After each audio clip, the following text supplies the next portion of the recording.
Alhamdulillahirabbil alamin. Alhamdulillah syukurillah wa ni'matillah wa la haula wa la quwwata illa billah. Asyhadu an la ilaha illallah wa la syarikalah wa asyhadu anna Muhammadan abduhu wa rasuluh. Allahumma shalli wa sallim wa barik ala sayyidina Muhammadin fi awwalin wa akhirin. Wa salli wa sallim wa barik ala sayyidina Muhammadin fi kulli waqtin wa hin. Wa salli wa sallim wa barik ala sayyidina Muhammadin fil mala'i ila yaumil Subhanaka la ilma lana illa ma 'allamtana innaka antal alimul hakim. Rabbi shrah li sadri wa yassir li amri wahlul 'uqdatam min lisani yafqahu qawli. Ala ya'lamu man khalaqa wa latiful khabir. Fakashafna anka wa basraka ya hadid. Amma ba'd.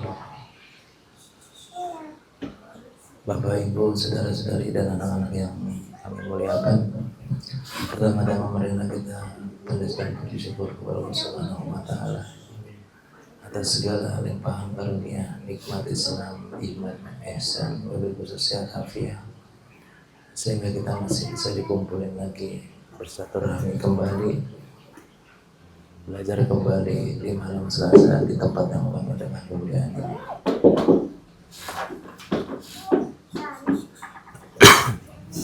Salawat salam tercurah kepada Sayyidina wa Habibina Rasulullah sallallahu alaihi wasallam beserta para sahabat-sahabatnya yang agung, ahli baitnya yang kita cintainya, wabil khusus semuanya sampai yaumil qiyamah.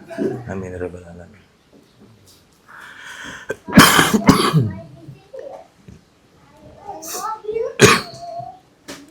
Alhamdulillah kulli hal. Tak lupa juga kita terima kasih wabil khusus untuk guru-guru kita, baik dulu di sekolah maupun guru-guru ngaji kita. Semoga beliau semua yang mengajar kita yang belajar, Allah bukakan pintu taubat yang sebenar-benarnya, Allah bukakan pintu maaf yang seluas-luasnya, Allah bukakan pintu hidayah untuk kita beramal saleh.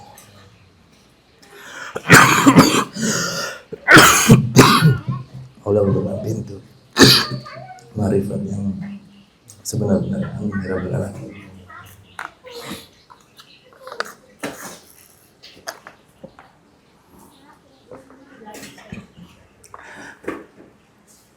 Alhamdulillah ala kulli hal.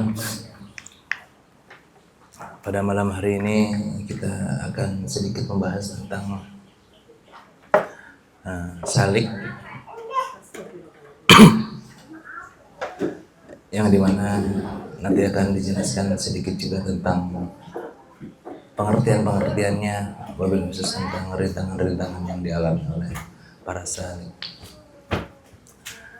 terutama yang berkaitan dengan diri kita, pengajian kita, dan apapun yang berhubungan dengan bacaan-bacaan kita gitu.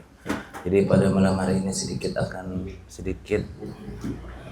dibuka semua tentang pengajian-pengajian kita gitu. Alhamdulillah rabbil alamin. Pada dasarnya kita ini semua ingin menuju Allah Subhanahu wa taala, akan tetapi ada yang bisa langsung, ada yang tidak bisa langsung. Yang tidak bisa langsung dia harus melalui perantara, yakni wasilah-wasilah yang bernama Nabi Muhammad SAW ataupun ada guru-guru, dan yang bisa langsung yakni langsung Nabi itu sendiri, karena Nabi pasti diutus ya langsung dia. Kenapa kita harus menuju Allah Subhanahu wa taala? Dikarenakan pada dasarnya kita diciptakan hanya untuk beribadah kepada Dia, dan kita pasti kembali kepada Dia, entah dengan cara menyenangkan maupun tidak senang, entah dengan cara cepat maupun lambat, entah dengan umur yang masih muda maupun yang sudah tua, entah mau punya anak maupun tidak, entah mau kawin maupun tidak, semua bakal menuju Allah pada suatu saat nanti gitu. Adapun yang kita maksud menuju Allah Subhanahu wa taala yakni juga ada dua. Ada yang menuju Allah dikarenakan dia telah habis jatahnya di dunia ini, yakni meninggal dunia. ada yang menuju Allah Subhanahu wa taala, dia memanfaatkan perangkat-perangkat yang Allah titipkan di dalam jasad manusia untuk menuju dia, yakni ada namanya ruh. Karena ruh itu ialah hembusan Allah Subhanahu wa taala. Mati gitu. Jadi kita akan sedikit membahas tentang apa itu salik. Salik. Ya Allah, salik.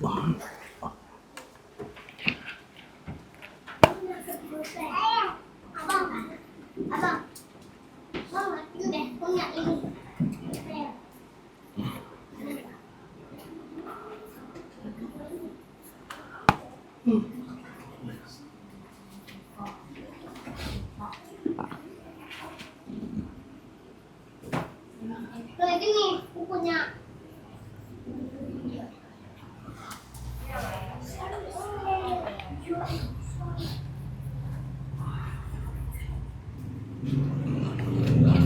Salik atau salik. Tentang salik, saudara-saudara yang saya muliakan, jadi pertama-tama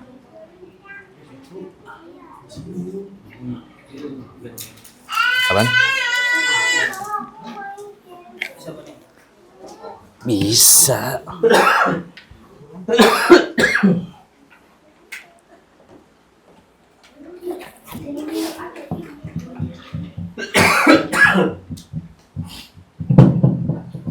Oke. Pertama-tama ada namanya manusia.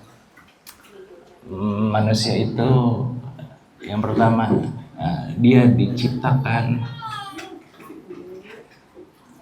untuk ibadah. Gitu. Diciptakan untuk ibadah. Pada dasarnya manusia diciptakan untuk ibadah.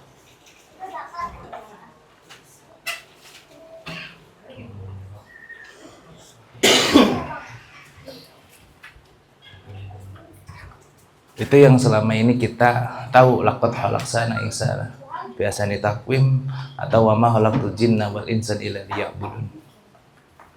Tapi ada satu hal yang kita mungkin belum tahu, sesungguhnya manusia juga diciptakan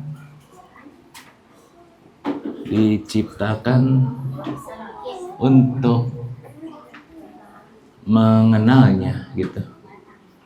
Jadi ada dua, manusia itu diciptakan untuk beribadah dan untuk mengenalnya.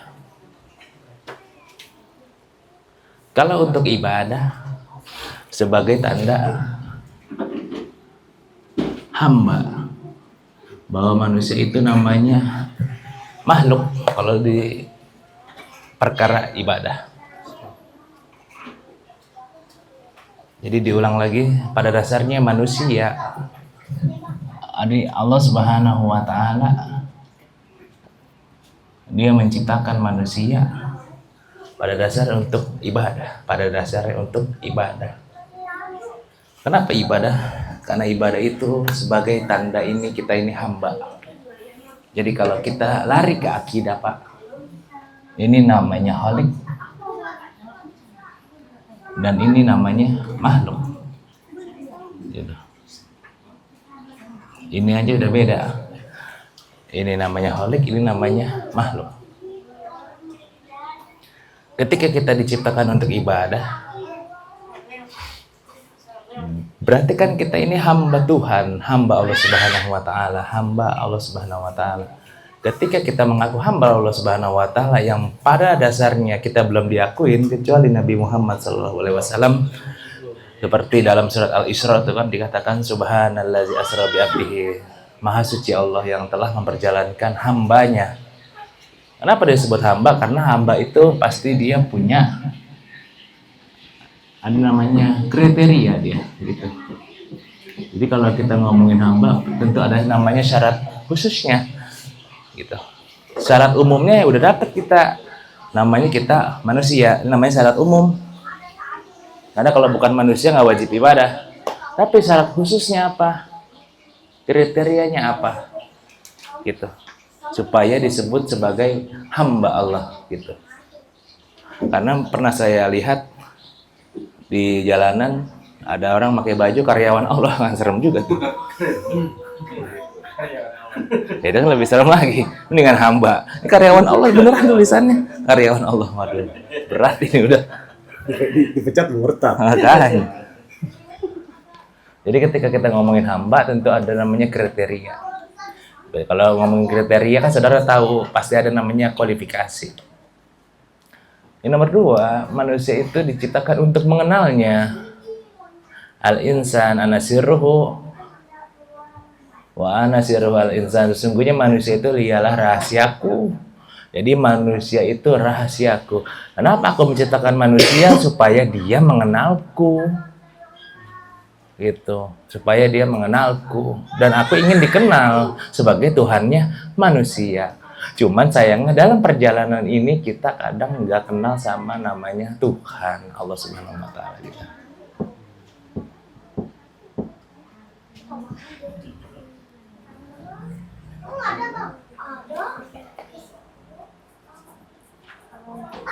Nah, kenapa diciptakan untuk mengenalnya? Kalau ini namanya rahasianya gitu. Yang tadi itu hambanya, kita ini namanya rahasianya, rahasia Tuhan. Karena kalau untuk menguak rahasia tentu harus lewat jalan rahasia juga. Gitu. Dari sini aja sebenarnya dapat materi banyak. Contoh, ketika kita ngadu ke makhluk, nggak bakalan kelar hidup kita, masalah kita. Karena kita namanya makhluk. Harusnya ngadunya kemana? Ke Holy gitu. Kita punya hutang, punya beban hidup, ngadunya ke makhluk, nggak bakalan kelar. Harusnya ke sini. Karena ini udah beda kata-katanya. Yang menciptakan, yang diciptakan. Gitu.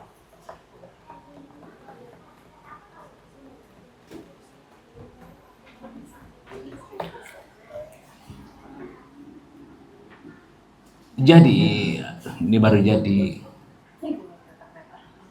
Kita ini sebagai hamba,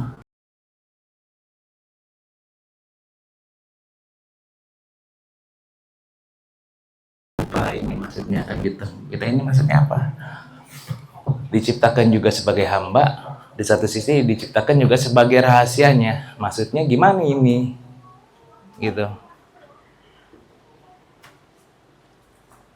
Apa maknanya di balik semua ini kan gitu. Satu sisi kita ya mohon maaf ciptaan Tuhan, satu sisi kita rahasia Tuhan yang sangat besar. Apa maksudnya? Gitu.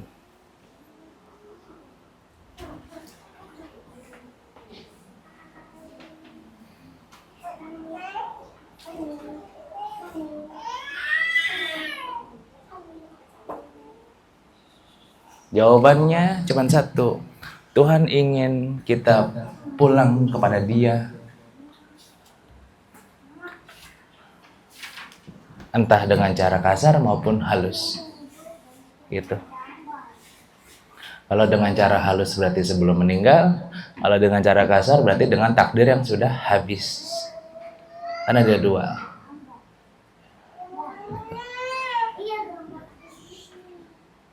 Cuman sayangnya ulama-ulama berbeda pendapat. Banyak orang meninggal tidak bertemu sama Tuhan. Karena Tuhan tidak ridho sama dia.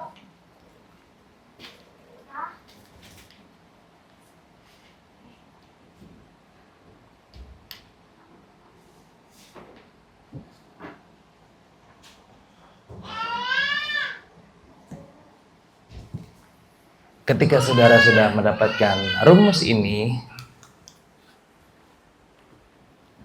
jadi saudara tinggal begini aja, hamba mesti menuju rahasianya gitu. Karena yang atas misalnya untuk manusia, al-insan, yang bawahnya untuk al-ilah, namanya Allah Subhanahu Wa Taala. Ada diskusi tadi, aku ini rahasia manusia dan manusia ini rahasiaku. Ketika kita ini diciptakan sebagai hamba plus rahasianya Tuhan, berarti kita ini hamba harus menuju dia juga. Ini namanya rahasianya itu maksudnya dia. Dia ini tuh ya maksudnya Allah Subhanahu wa taala. Ini maksudnya Allah nih gitu. Jadi hamba tuh mesti menuju rahasianya. Ini udah kode etik yang kita harus bongkar sebenarnya. Cuman memang karena udah puyang benar gimana ya. Gitu.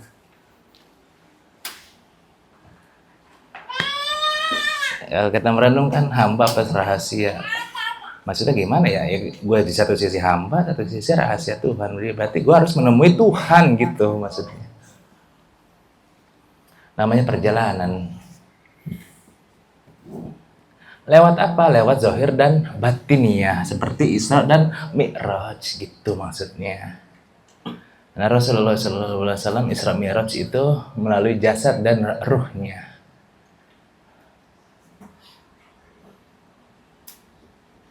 Jasad kita harus berjalan dari bumi ke bumi. Ruh kita harus berjalan dari bumi ke langit ketujuh. Itu maksudnya. Karena kita jangan sampai haluisme atau deluisme. Jasad kita berjalan di langit. Gak mungkin. Dari bumi ke bumi itu maksudnya beramal soleh. Dari bumi ke bumi. Karena kita masih nginjek bumi. Ini enggak, gue udah di langit. Berat. Harusnya apa? Ruhnya benar kalau ruhnya. Kalau jasadnya tetap di bumi.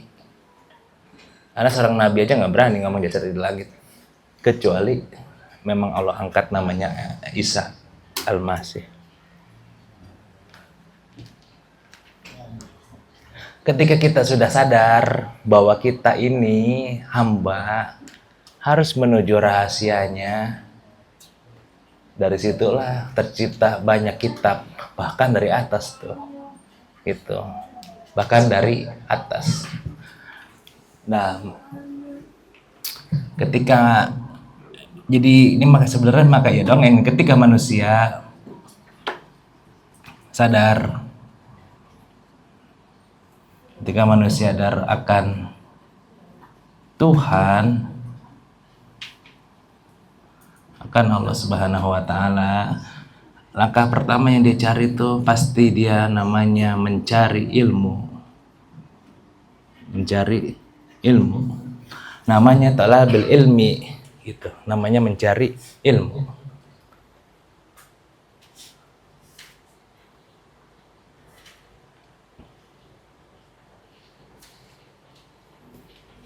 Ilmu kan ada dua Pak, ada ilmu zahir dan ilmu batiniyah. 3 bahkan ada ilmu kedokteran. Ketika manusia mencari ilmu, nah ilmu ini kan yang punya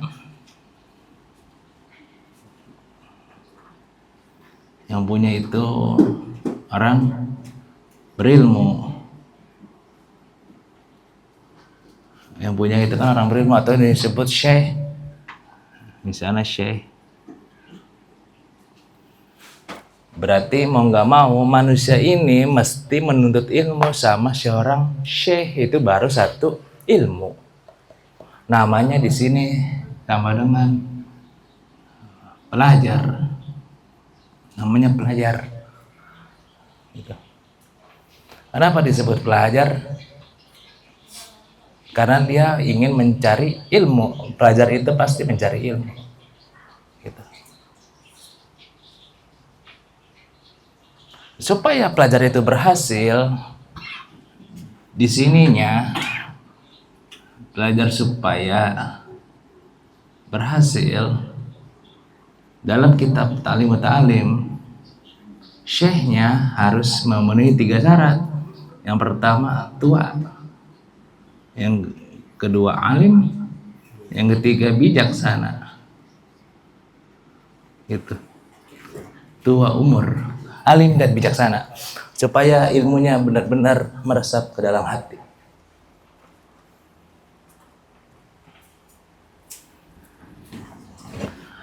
Karena kalau syekhnya misalnya masih muda, dia gampang emosi. Dan kalau syekhnya nggak alim, nggak mungkin pelajar jadi alim. Begitu pula ketika syekhnya memutuskan tidak bijak, mana mungkin pelajaran bisa menjadi seorang alim dan abid. Itu ini langkah awal dalam menuntut ilmu, mesti memenuhi 3 syarat. Umurnya tua, alim, dan bijaksana. Apapun ilmunya mesti 3 ini. Gitu. Ini untuk langkah awal.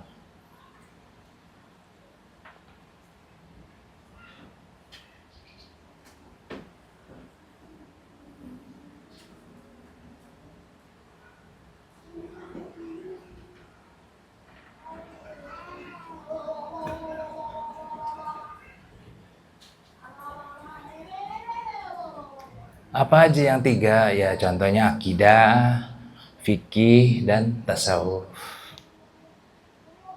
Dia mesti mempunyai satu syekh, umurnya tua, alim, dan bijaksana. Karena begitulah yang tertulis di kitab Ta'lim wa Ta'lim. Gitu. Ketika pelajar itu sudah berhasil, lantas dia mendapati kekosongan kebanyakan. Ini step 2. Ketika pelajar sudah berilmu, dia akan mengalami kekosongan.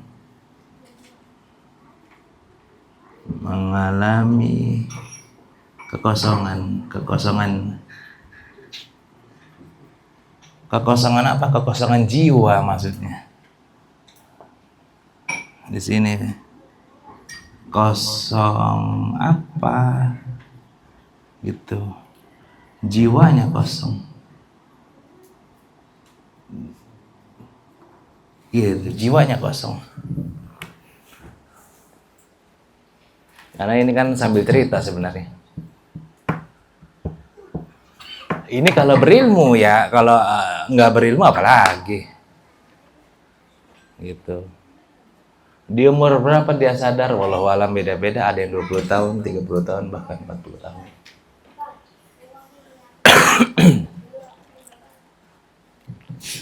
Ketika pelajar ini mengalami kekosongan jiwa atau jiwanya kosong, dia akan namanya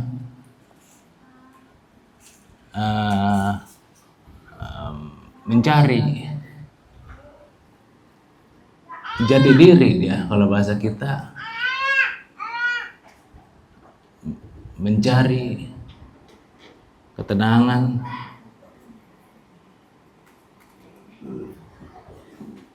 mencari obatnya, bebas, banyak macam-macamnya, bebas, bahasanya mau bebas. Jadi ada kalanya orang tuh dia merasa berilmu, tiba-tiba dia merasa jiwanya kosong. Pasti dia bakal mencari jati dirinya dia. Gue siapa ya sebenarnya? Gue kenapa ya? Atau nomor 2, ya gue ceramah kemana-mana, main gambus di mana-mana, tapi kok gue nggak tenang. Gitu. Dia pasti namanya ingin mencari semua itu, atau bahasa kasarnya mencari jawaban atas kegelisahan dia. Gitu.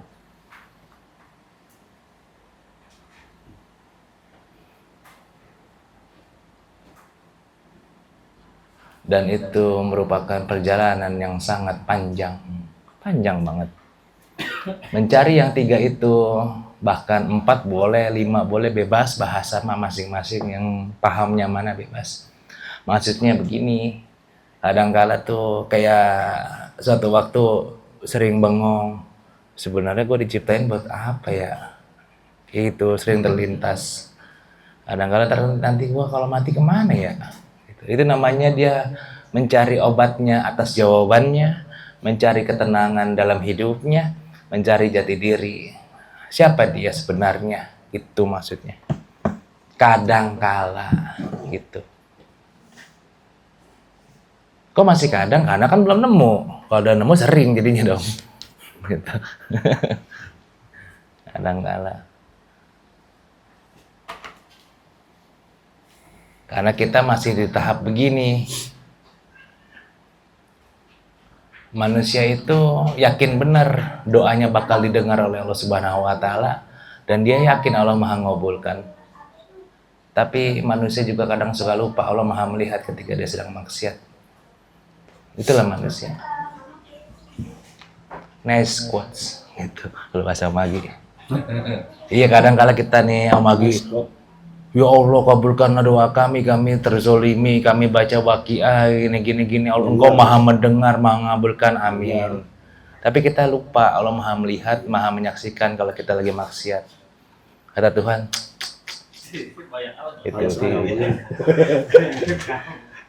itu maksudnya.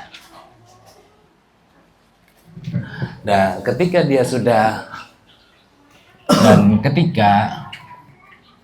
mengalami guncangan jiwa, ini namanya mengalami guncangan jiwa nih. Tahap ketiganya tuh pasti mengalami guncangan jiwa. Guncangan jiwa tuh nggak ada yang bisa jawab, termasuk suaminya, termasuk bapak ibunya, termasuk orang lain, karena tidak ada yang mengerti dirinya. Jiwanya terguncang, bukan gangguan jiwa, tapi jiwanya merasa gua gelisah dia. Gua kemana ya? Udah setua ini nggak kenal Tuhan gua. Itu maksudnya. Dan ketika dia mengalami guncangan jiwa, dia pasti namanya melakukan pengembaraan, tapi bahasa lebay banget melakukan pencarian guru dia, guru sejati gitu dong, atau kiai sejati. Guru sejati itu guru yang bisa mengenalkan dia kepada Allah Subhanahu wa taala. Ada 3. Dan dia ketemu ada 3. Yang pertama ada namanya disebut mursyid, bebas. Karena dia yang menunjukkan, mursyid itu akar katanya irsyada, yang menunjukkan. Atau bahasa nomor 2, murabbi,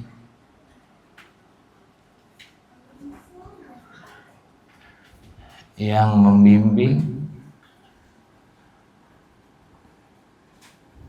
Atau bahasa 3, syaikh lil tahkim, yang memutuskan.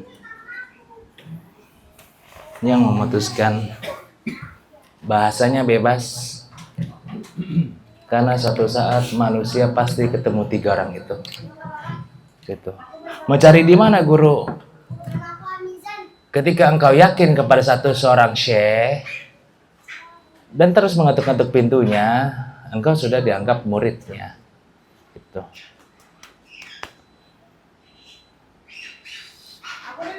Ini baru tahap 3, nanti ada tahap 4. Kenapa diceritakan dulu biar nggak bingung jalan ceritanya, gitu. Kadang suka bingung jalan ceritanya.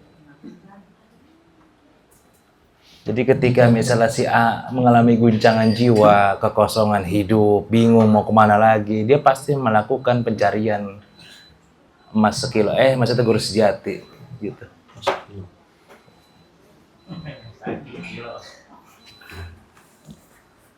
Ketemulah dia dengan seorang mursyid, murabbid atau syekh lil tahkim.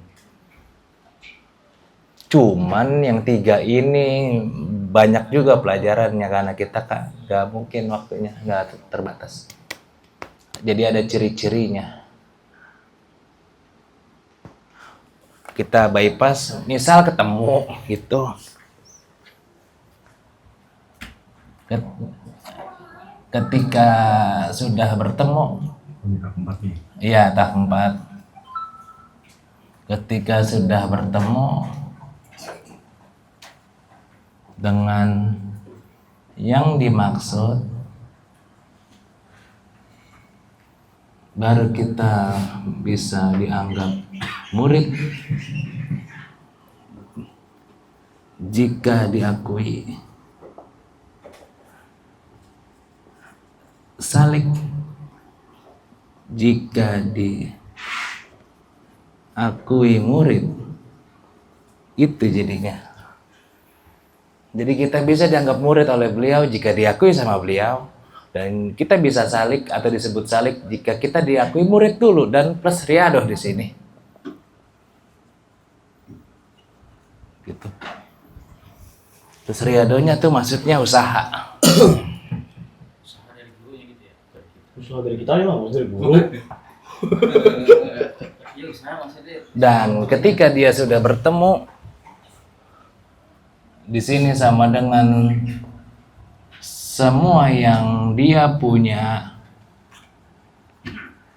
harus ke gurunya, harus ke syekhnya gitu, atau murabinya. Dan sinilah beratnya, karena banyak yang tertipu di sini. Banyak yang tertipu. Karena inilah di tahap 1, 2, 3, 4 dia disebut antal mautu qoblal mautu, matilah engkau sebelum mati yang sesungguhnya. Jadilah jenazah di hadapan para pemandi jenazah. Ya di sini mau di kiri ayo, di kanan ayo, lurus ayo, belakang ayo, mau tidur ayo, karena memang udah atas perintah gurunya. Gitu.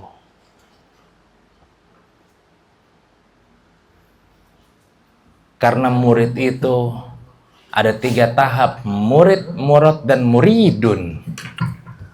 Contohnya, ini nih murid ini artinya yang berkehendak. Pertama murid, dia naik jadi murad. Murad itu yang dikehendaki oleh gurunya. Lalu ada namanya muridun. Muridun itu yakni maha yang berkehendak. Itulah kenapa kita kalau sudah ngomongin murid, pasti dia harus kehendak gurunya. Karena pasti harus naik ke murad. Dan gurunya dikehendaki oleh muridun. Itu. Makanya ketika ada seseorang mengaku murid sampean, kiai, tapi gurunya nggak ngakuin, hidupnya binasa nanti dia gitu. Karena gurunya nggak mengakui. Sama dengan ini, karena itu fasenya. Gitu. Murid, murad, muridun. Murid itu yang berkehendak, arti bahasa Arabnya murid. Murad yang menghendaki. Muridun yang maha berkehendak Tuhan. Murid itu kita, muridnya kiai, muridunnya Tuhan. Jadi guru atas berkehendak Tuhan. Cuman Pak, Bapak Ibu yang saya muliakan, disinilah para penjahat agama beraksi di langkah nomor 4. Oh itu semua yang dia punya. Iya, semua yang dia punya harus ke syekhnya. Makanya banyak kiai cabul, banyak kiai nyolong harta. Ininya muridnya kayak Paitren. Misalnya kayak apa tuh? Misalnya saya salah sebut tuh. Ya kan katanya harus nyumbang sedekah gitu. Dia korupsi. Ya karena di sini dia ketipunya. Gitu.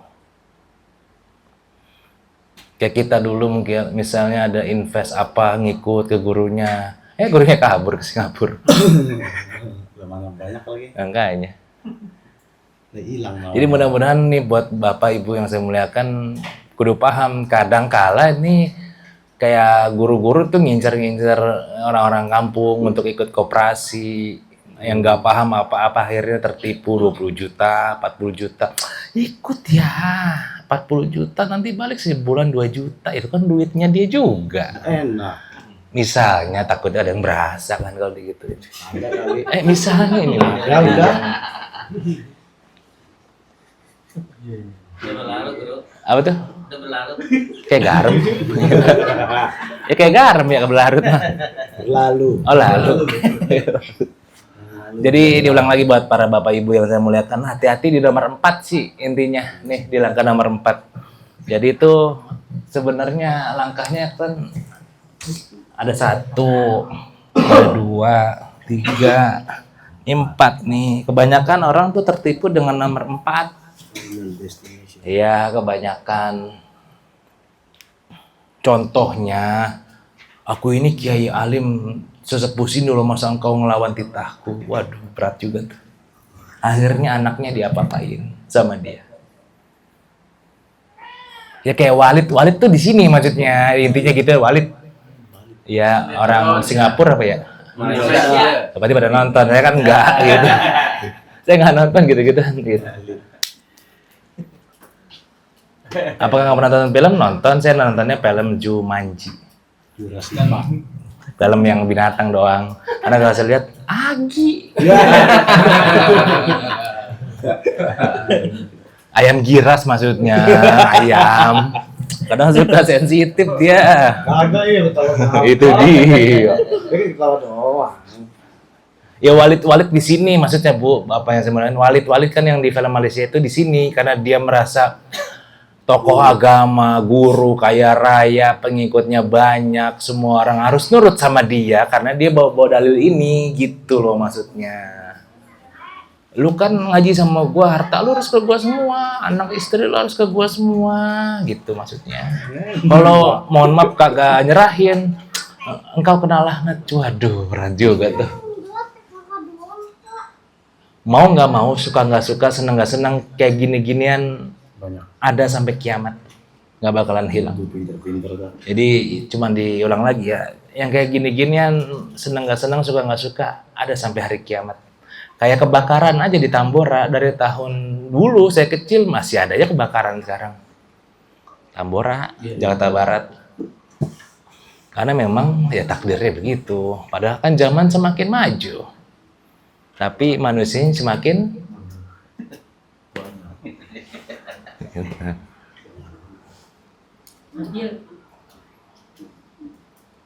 ada yang mau ditanyakan nggak? Coba lanjut. Tanya dulu. Oh, boleh. Tatkala pada fase yang tadi seperti yang Walid itu ya, langkah itu. Yang si guru ini maksudnya paham nggak kalau itu tuh atau memang dia sengaja atau memang gimana gitu ya? Maksudnya dia menipu. Lu kan murid gua, lu harus segala harta benda lu serahkan ke guru. Maksudnya Karena yang nomor 3, murid tadi yang mencari masa pencarian tadi tertipu dengan penampilan, kaya rayanya, pengikutnya Pak, rata-rata. Itu nomor 3 tuh lihat. Itu. Padahal yang tadi di sana itu tuh ciri-cirinya banyak sebenarnya. Gitu. Kita taunya yang namanya kiai ya kudu terkenal, jenggotnya panjang, sorban, naik pajero kan. Itu. Jadi kalau ketika kita mikir, masa dia nipu gua? Emang kenapa mobilnya Mercy? Masa nipu gua? Kayak gitu maksudnya. Jadi kadang kita ke mindset sendiri, dia naik Mercy loh, masa nipu gua? Cuma 10 juta doang, amblas. Gitu maksudnya. Kadang kita ngebenturinnya dengan dunia, kadang. Sini sedekah goib. Dalam hati, iya silakan 5 juta semuanya. Dalam hati, dia nipu apa kagak ya kata temennya yang setan juga. Dia naik Alphard, nggak mungkin nipu, ditipu. Ya, gitulah. Bayar pajaknya. Ada yang cerita soalnya dulu di Cipete, saya dan Om Agi jadi saksinya. Jadi dipintain 5 juta Bu. Kibulin. Ternyata buat bayar mobilnya dia. Ini tadi. Suai. Hati-hati di nomor 3 tuh, hati-hati banget. Karena ketika kita melakukan pencarian, kita apalagi nggak pakai belajar tuh yang atas tuh, udah dah kita tahunya cuma di otak kita. Oh kayaknya gue sama dia dah, gitu. Entah dia pinter ngomong, entah dia gini-gini, udah dah salah pilihan. Tiba-tiba, dulu kan gue salah pilihan, caelah, gitu. Salah pilihan 2 kali. Tapi nggak ngomongin politik nih. Lah iya ya. Iya, biasa. Karena sering banget di nomor 3 saya menemukan yang aja di Fatur Rahman begitu ngomongnya, padahal dia atas kebodohannya. Contoh, ya dulu kan kita masih goib, masih nggak jelas 5 kali. Berarti kan ininya, nafsunya gitu maksudnya. Kayak misalnya ngaji ke Om Agi, kagak mempan, pindah lagi. Ngeribet itu orang begitu dites. Bener ini mah, karena nomor 3 tadi dia masa pencarian, cuman yang dicari bukan guru sejati, melakukan pencarian kekayaan, Kesaktian. kesaktian, kewibawaan dan Itu lain-lain. semua bisa. Nggak percaya boleh tanya sama yang ngaji di sini. Benar. Dulu tuh ngajinya bukan nyari kiai tapi nyari Sakti. kiai ini lagi susah banget gimana ya? Loh, kan Nyari sakti. nyari sakti, nyari kekayaan, nyari lain-lain. Makanya tadi saya ditulisnya nyari guru di sini. Gitu. Gitu.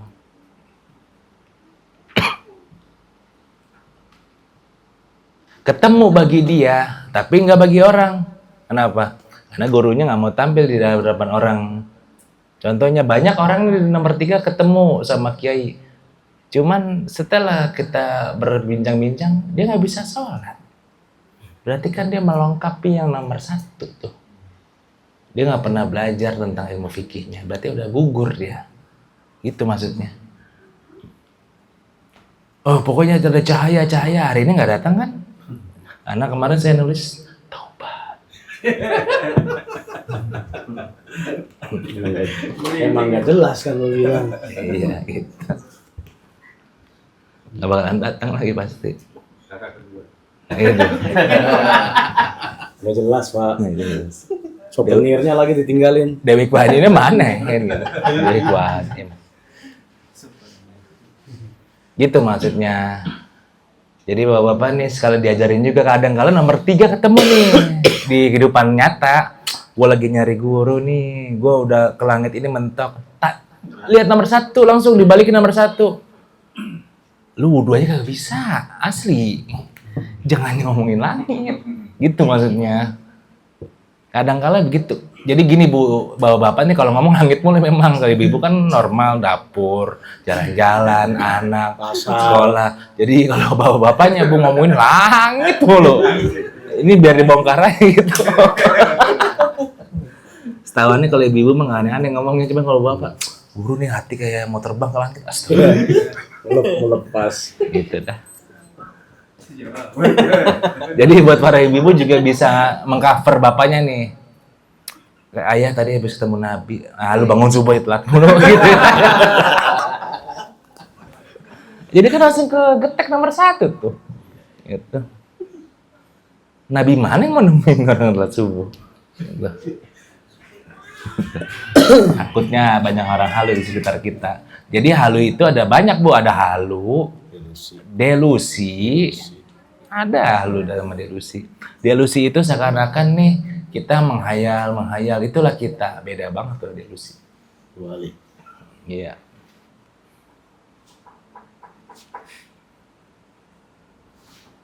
Contoh pernah dulu sama Agi nyaksin ada hujan turun, digini-gini namanya. Berhenti, tambah deras. Akhirnya, emang Allah maha berkehendak, bisa aja ngomong. Halo.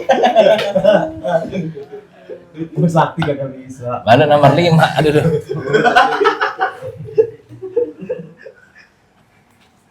Ketika sudah diakui,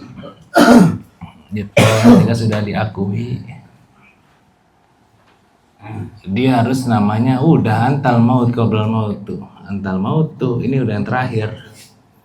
Matilah sebelum mati yang sesungguhnya, dan dia bakal mengantarkan ente menuju Allah Subhanahu wa taala. Nganterin ke Tuhan nih gitu.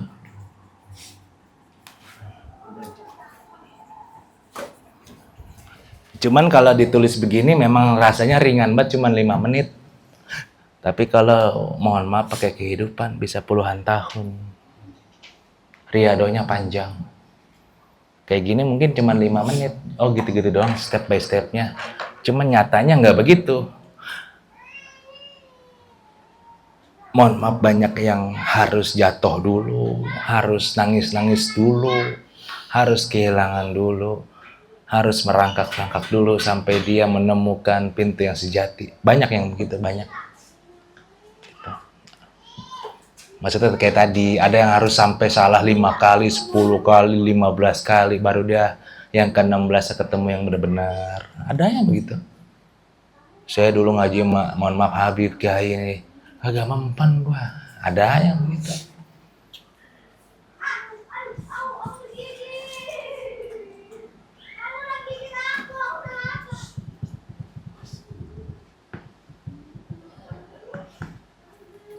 ketika kita udah nganterin ke Allah Subhanahu wa taala, baru ini nomor 6,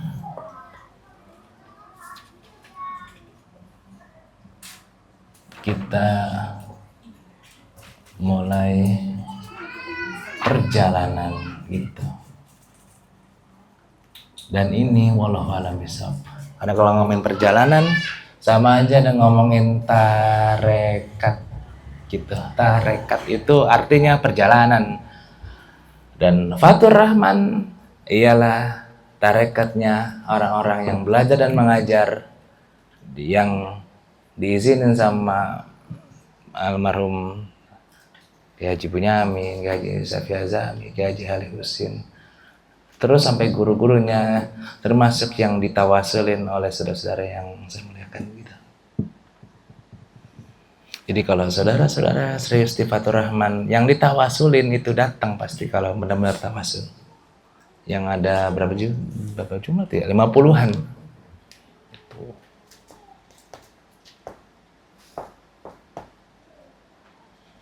Saya nggak paham maksudnya gimana kan gitu. Maksudnya kan nomor 6 langsung nih kita mulai perjalanan menuju Allah, maksudnya gitu kan.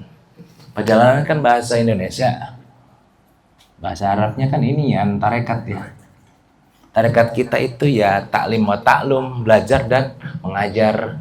Kadang-kala kita belajar, kadang-kala mengajar. Ngajar siapa? Ngajar diri kita sendiri, kadang suka blown juga di depan kaca. Lu blown dah? Iya. Lah kalau jawab kan gitu. Maksudnya kadang-kala ada orang ngaji di sini, di siapapun tempatnya datang, pasti mental kalau hatinya kotor. Siapapun orangnya, udah coba dah. Hanya orang-orang yang benar-benar mencari yang bisa bertahan. Belum paham nggak? Jadi ketika saudara punya teman, saudara punya saudara juga, atau saudara punya yang lain-lain, tapi hatinya kotor, pasti mental nggak kuat ngaji di sini, nggak bakalan kuat. Karena pasti dalam hatinya kok dia tahu ya apa yang gue rasa gitu.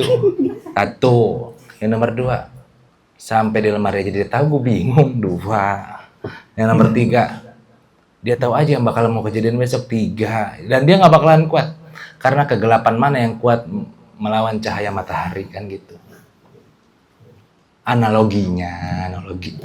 Kecuali orang-orang yang benar-benar Iya. dilawan terus sama dia.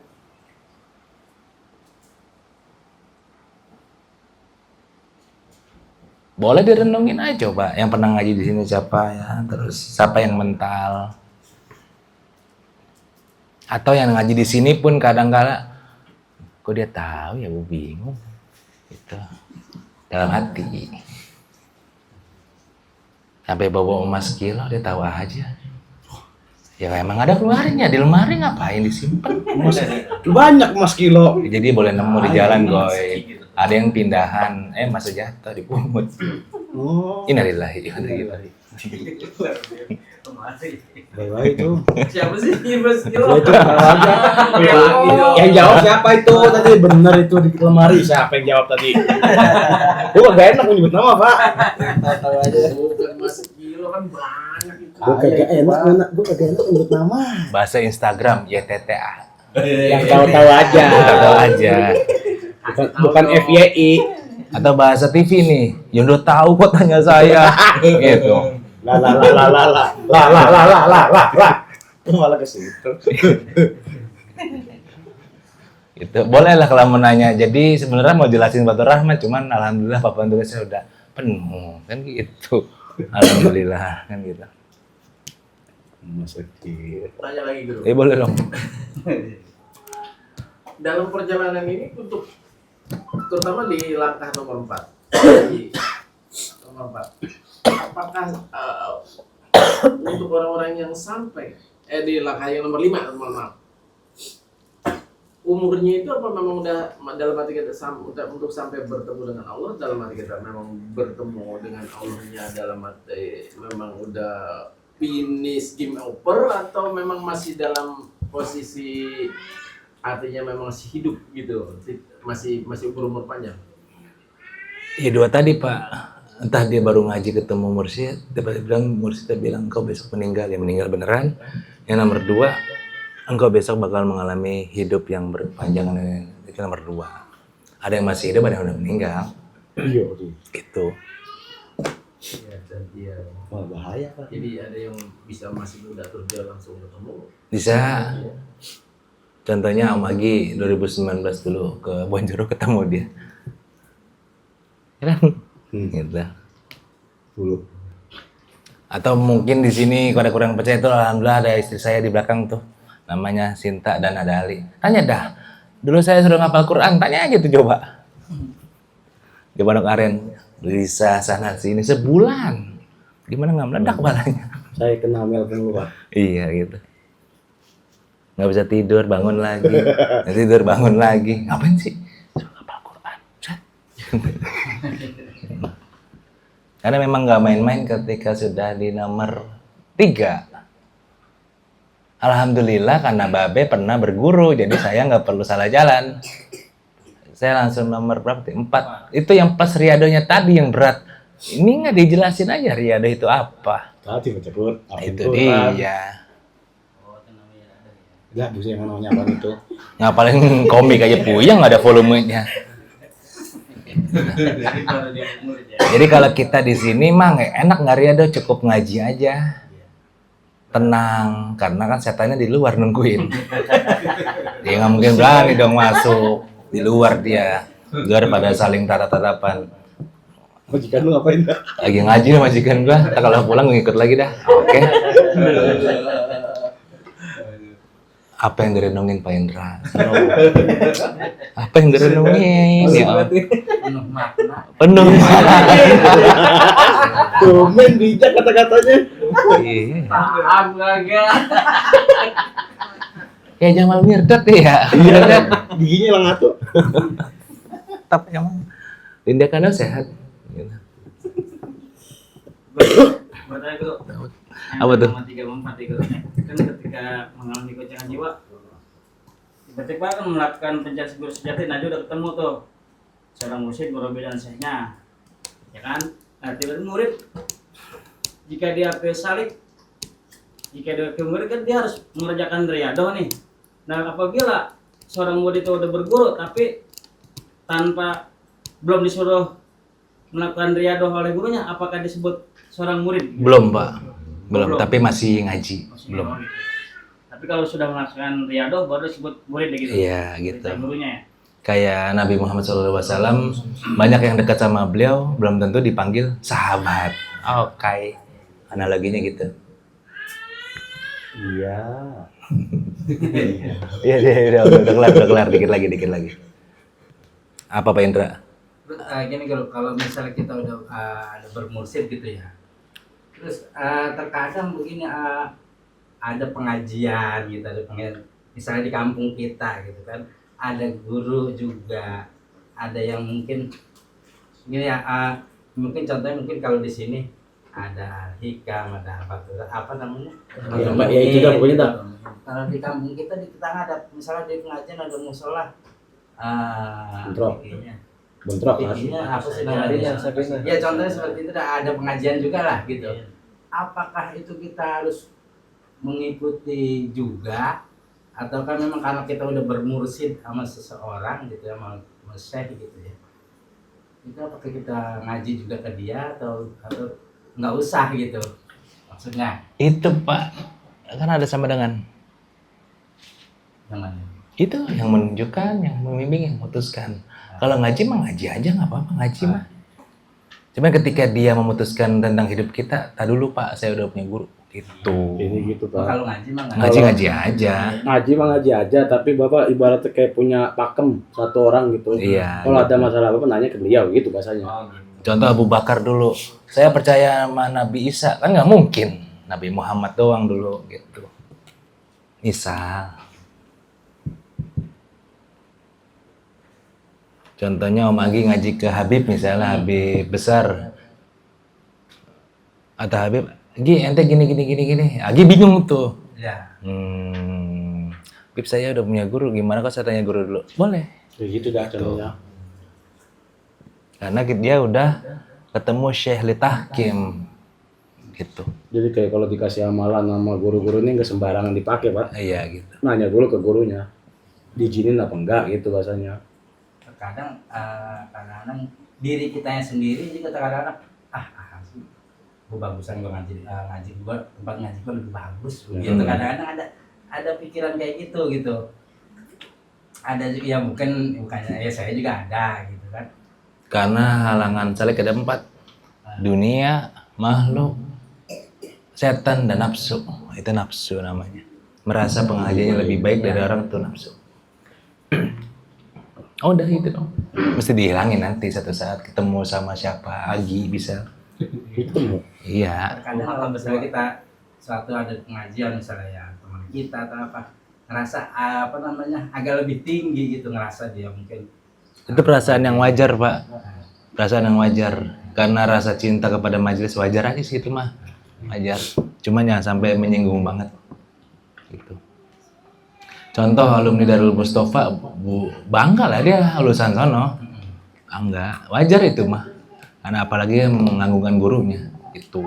Walaupun gurunya biasa aja. Gitu. Wajar. Dari mana, Gi? Ya, gua mah cuman orang Kusam. Dari perkampungan sebelah. Di mana? Pondok Indah, Suwe. Gitu ya. Jadi ya gitu maksudnya, mendingan jujur aja, biasa aja itu. Yang tahu kan ini kita sendiri, hati. Gitu. Tahu orang Betawi? Orang Betawi itu mulutnya beres-beres, Pak. Cuman hatinya baik. Contoh ya, ada orang kupingnya miring. Kalau ada nenek pasti ngomong, "Tong, kuping lu miring itu." Iya sih. Iya, tapi mah hatinya baik maksudnya. Bisa aja udah gitu doang. Beda kalau kita nanggepinnya pasti pakai baper. Makanya kalau baper jangan sama orang Betawi ya. Baru dicolek-colek aja udah. Apa colek-colek? Gitu. Gitu Pak Indra. Ada lagi kah? Alhamdulillah. Bagaimana paham ya? Apa tuh? Itu kan ada 3 kategori syekh yang disebut pelajar itu akan berhasil ketemu syekh itu yang tua umurnya, alim, bijaksana. Kalau dia tua umur dan alim aja kan kita sudah tahu kalau itu guru ya. Kalau bijaksana itu kita nilai gimana? Dari suatu kasus atau permasalahan kelihatan. Kalau dia memutuskan. Iya. Contoh yang dulu kisahnya, mohon maaf Kiai, yang mau nyolatin anjing gara-gara orang kaya bilang ini bakal, mohon maaf saya kasih uang kamu 10 miliar. Kiainya ngomong, ini ada anjing kitnya nih gitu. Berarti kan dia sesat itu. Gara-gara duit 1 miliar. Itu para arti.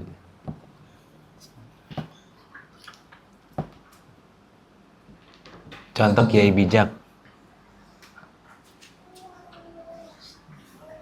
Ya banyak gitu.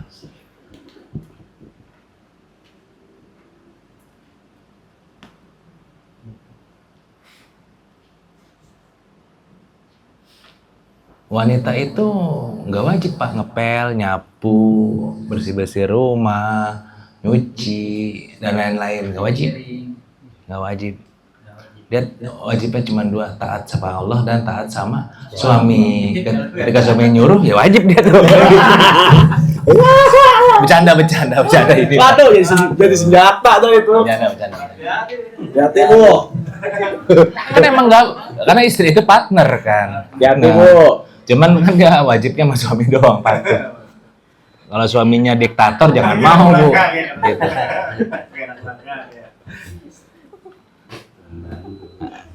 Kan nggak enak kalau suaminya diktator atau patriarki.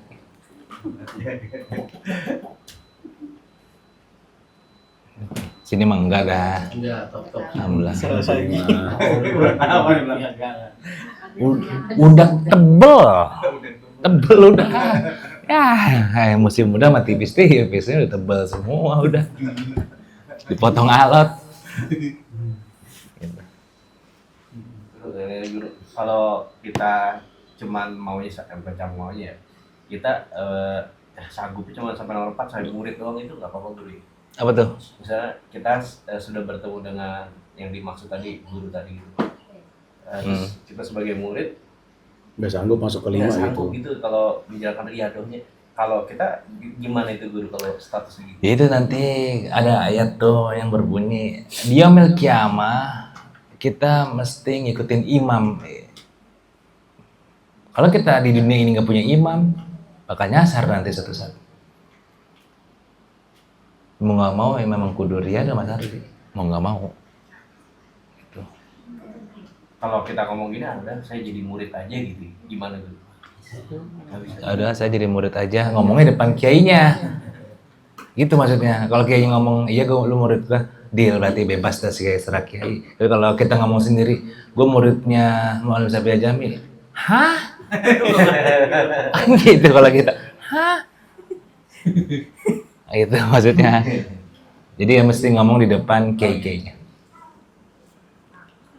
Contoh ketika nama Mu'alim Syafi'i Jamil disebut, apa ya kita jawabnya? Haza alim kabir. Itu ciri khasnya murid Mu'alim Syafi'i Jamil tuh. Jadi ketika nanti ya di mana-mana pasti harus nyebut itu tuh. Pasti ada yang nengok dah. Kalau tahu ya ditanya ngomong aja, saya dapat dari ini Pak gitu.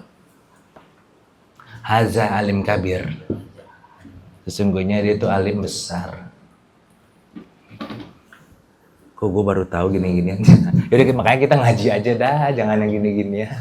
Gitu. Ini Pak Rifki sih yang minta ini kan. Nah, itu dia nong. Ini mah level. Iya, Guru izin nanya guru. level bakso. Awan tuh. Untuk jenis riadonya yang diberikan oleh seorang mursyid itu kepada muridnya beda-beda kan guru ya? Apa Itu udah dijawab. Dia beda-beda, nih nggak tahu.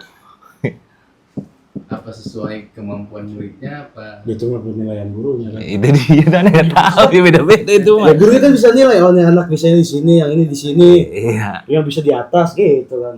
Sanggup maksudnya. Gurunya nilai itu bijaksananya. Dia nanya dia yang jawab. Bisa aja.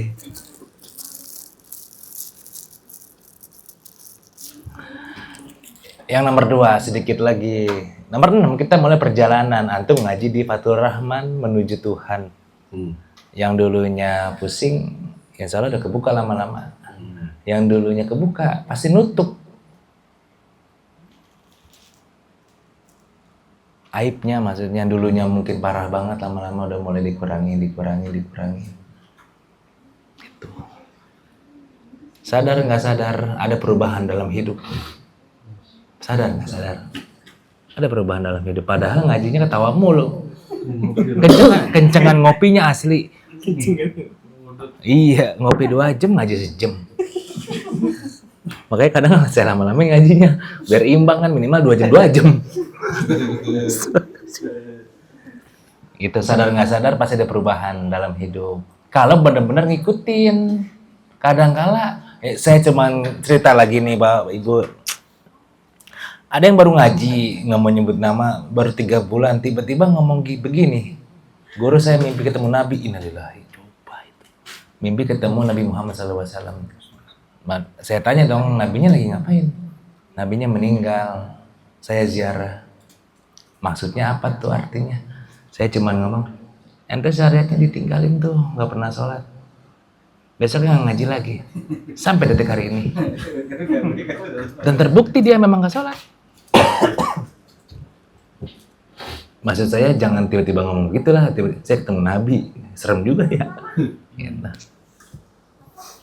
Ada juga yang ngomong, guru saya mah ini kayak rasanya kasih Tuhan. Waduh, berat juga itu. Ngaji baru setahun aja juga. Saya cuma jamin 4 doang deh buat yang ngaji di sini.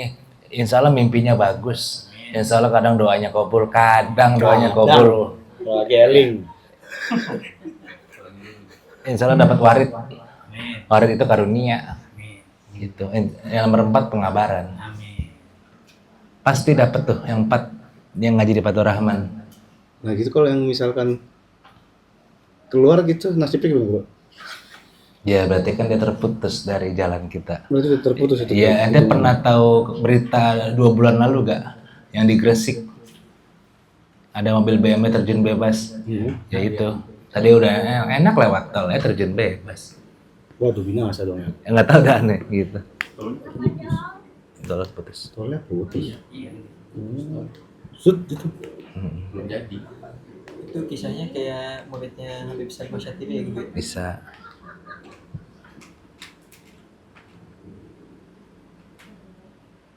Udah belum nih, ibu-ibunya kan mau ngobrol dia. Ya, bapak-bapak ngobrol iya. Gosip dulu ya. Ini mah memang buat bapak-bapak sih. Bapak-bapaknya juga mau gosip. Iya, mau gosip juga. Bedanya kalau beliau mah anakku udah pesantren tahu, anak kamu juga ya nih kalau kita. Gosipnya langit. Itu dia. Kita mau langit mulu, ampun dah. Yang sakti-sakti dulu kita mau gosip ya. Hal-hal unik. Tapi kan langit juga ada duitnya biar dibobol juga goy kan gitu ya. Berapa 2M? Mancing-mancing dulu lah. Iya, yang mancing siapa? Ya kalau memang lu nemu di jalan balikin dong. Iya. Orang mau taruh aja ke masjid gitu ya. Iya. Kalau asli. Itu dia. Beliau penasaran guru siapa orangnya. Bagi dong. Keluarin. Mas Kilo gede juga Pak ya? Berat. Jadi dulu ada orang pindahan. Jadi Mas jatuh tercecer, tahu gak tercecer. Ya kalau Mas tercecer mah maling mah udah pada ngincer emang bukan Mas, ya disimpan. Kalau ketemu dong. Ya nggak tahu ceritanya gitu doang. Kalau kita buka semuanya goy, nanti lu mutusin gue jadi nabi goy. Gitu, jangan. Karena sekedar cerita ya bapak ibu yang saya muliakan sebelum ditutup. Sekedar cerita doang ini mas. Saya pernah jalan sama Agi. Lihat bulan dah. Itu dia. Udah tapi jangan lanjutin lah gitu. Cik, hilang bulan. Gitu takutnya. Benar sekali doang tadi tunjukin. Iya. Saya diajarin sama beliau tuh. Hebat kan? Hebat. Seumuran melek lagi balik lagi Pak. Hebat lagi. Bisa gitu ya? Terlalu gelap. Karena gimana ya Bapak Ibu, kemarin minggu Ahad pagi kan cerita tuh sama Pak Ahmad, Pak Marifai. Temannya Agi makan kertas jadi duit, bener itu tuh namanya Pak Yosa. Ada dulu. Gini-gini kan, udah ada gocap. Keren juga nih orang. Ya banyak lah ketemu orang sakti dulunya, banyak banget. Yang aneh-aneh, yang kagak mempan dibacok, tapi gak kebal bacot. Ada gak di sini? Ada. Dia mau bacok mah kuat. Bacotin baper. Tapi ketika istri ngomong, Ada yang begitu. sabar. Ini golok nih lu habisin semuanya. Iya bacok mah kebal gitu. Tapi kalau udah istri ngomong, iya begitu dah. Langsung ciut. Iya langsung ciut. Pengalaman kayaknya. Jadi, makanya Ridon juga ciut. Apa tuh? Udah ya, kita ngobrol aja, kasihan ibu-ibunya yang mau ngobrol kali takut kemalaman. Kurang lebih begitu yang hadir pada malam hari ini, semoga Allah bukakan segala urusannya. Yang anaknya sedang sekolah, sedang mondok, semoga Allah lancarkan urusan sekolahnya, urusan mondoknya. Buat para orang tuanya yang mencari rezeki, semoga Allah mudahkan. Buat anak-anak kita yang sedang mencapai cita-citanya, semoga Allah mudahkan. Buat kawan-kawan kita yang sedang sakit melalui penyakitnya. Buat para umat Nabi Muhammad SAW yang sedang mencari penghidupan dunia, semoga Allah tolong. Saya Al-Fatihah. A'udzubillahi minasyaitonirrajim. Bismillahirrahmanirrahim.